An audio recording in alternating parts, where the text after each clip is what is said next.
I just want to know from you, sir, while it is true that the government is taking huge steps to strengthen laws and to, bring up an entire ecosystem which will prevent such leaks and ensure that people get punished. But let us be honest, isn't it a fact that in the most recent paper leak of NEET UG, it was found that one of the teachers involved in setting the question paper actually leaked it. It was not really a leak through transportation or other ways. Similar cases have been found in the past. Certainly, there is a rot within the education system also, else this would not have happened.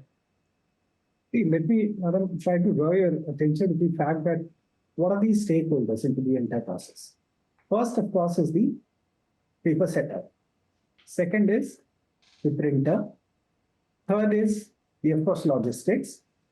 Fourth is the examination center. So paper setter, printer, logistics, center.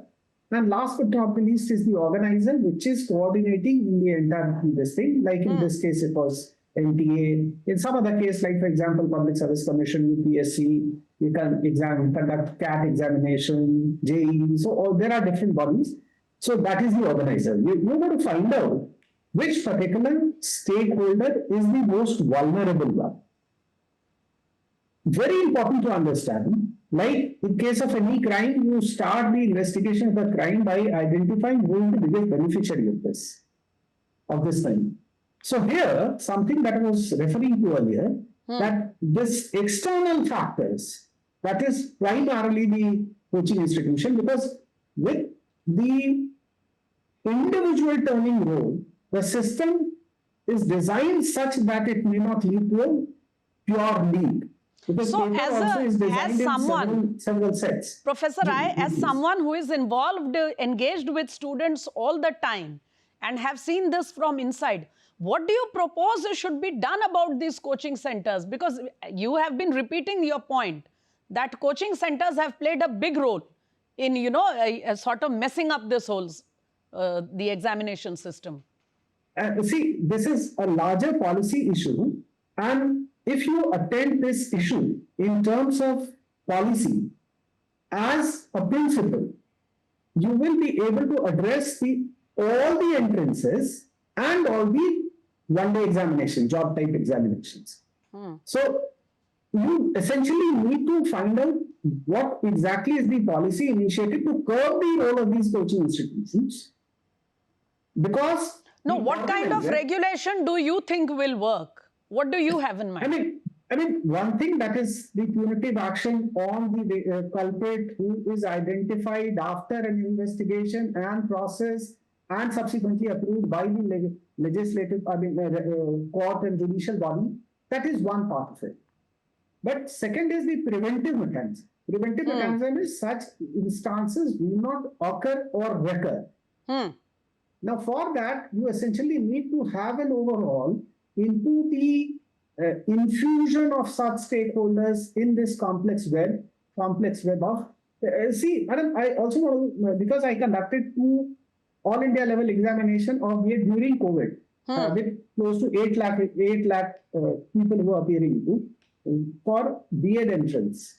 When I was Vice Chancellor at University of Lucknow in 2020 and 2021, that too during COVID period.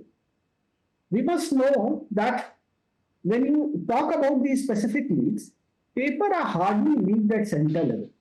Because centers, you already have CCTV camera, it reaches from the treasury at the last moment, so there is hardly any. Some cheating might take place, but that is also that can easily be identified and checked. And larger proliferation does not take place. So centers hardly have, and unfortunately, in our entire process, we give maximum emphasis on center corrections, which somehow I think is to be. Yes, please make your point quickly, sir.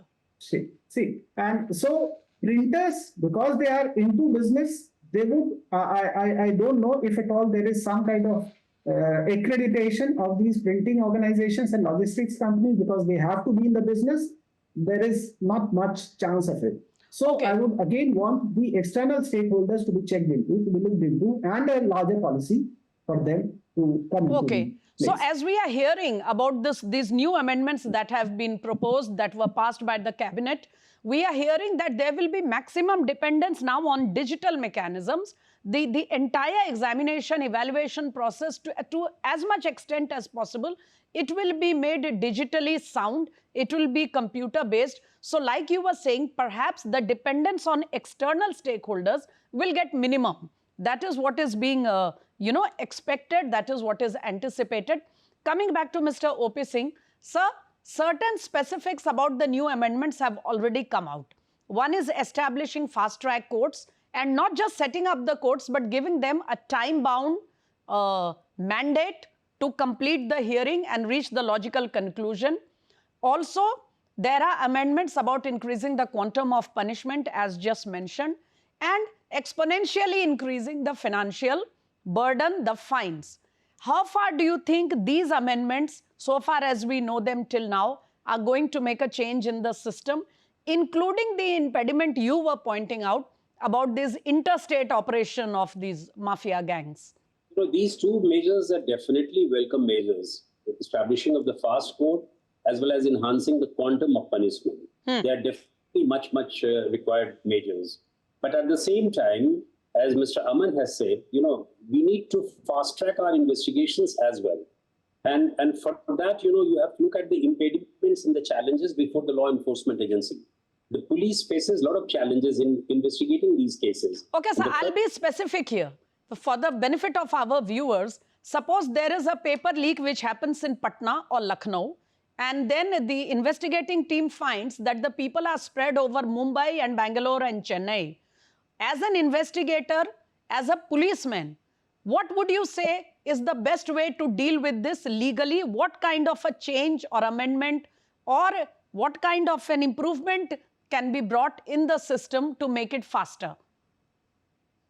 Look, for me, I would like to suggest that there should be a dedicated examination fraud investigation unit. That dedicated unit should be there, which can integrate all the cyber and financial teams. And there should be a standard operating procedures for all these units to adhere to. And last but not the least, which is very, very important, is that there should be a real-time coordination with examination authorities, with banks, with telecom service providers, with forensic labs. And there should be AI-assisted link analysis tools. You need to pump in a lot of technical gadgets. These are the things which can take care of the encrypted digital communications. In fact, I can understand the AI-linked suggestion that you are giving, but isn't the real-time coordination between all these agencies and stakeholders already happening? No, it's not happening. Of course, it's happening, but not on the real-time basis. So all that required is because you have to fast-track your investigation. You may fast-track your prosecution, you may fast-track your conviction, but investigation has to be done in a very quicker manner. And these criminals, who are the organized criminals, they are the organized crime syndicates. They use encrypted messaging applications where you have the disappearing messages. They are using communications through VPNs. They are using multiple devices. And accessing and preserving these digital evidences requires a lot of expertise, a lot of specialized cyber forensic expertise. That is the main reason. And that is why when you treat them as an organized crime, when you are treating them as an organized crime, you have to treat them like all units should be coordinated well-versed, and coordination should be there at the real-time basis. And that is why I say that all the stakeholders, be it the brokers or the coaching centers or the middlemen or the printers, transporters, distributors, whosoever you name it, across several states, they need to be coordinated in a very, very real-time basis. And then only can fast-track your investigation.